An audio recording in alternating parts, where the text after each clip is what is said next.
Be nice and friendly to your children or to your children-in-law.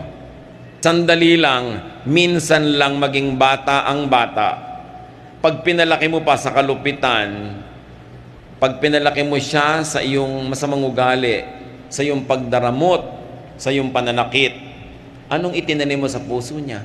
Puot sa'yo, galit, hinanakit. At habang patanda ka ng patanda at pahina ng pahina, siya tong lumalakas. Kumbaga sa araw, papalubog ka na, siya nagtatanghaling tapat pa lang. Lahat ngayon na ikabubuti mo sa buhay, iaasa mo lang sa kanya dahil mahina ka na. Ano ang maaalala niya? Bigyan nyo ang mga bata ng mga magagandang maaalala. Una, para sa kapakanan nila. At kung gusto nyong isipin, meron din kayong benepisyo sa kapakanan nyo. Kasi kung anong inyong itinanim, aanihin nyo.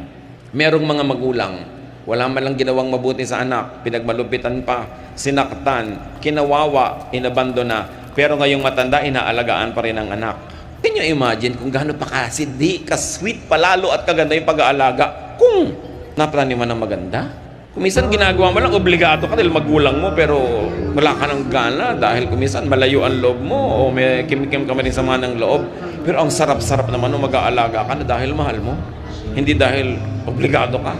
So ang pagpapalaki ng mga bata, pakisamahan natin.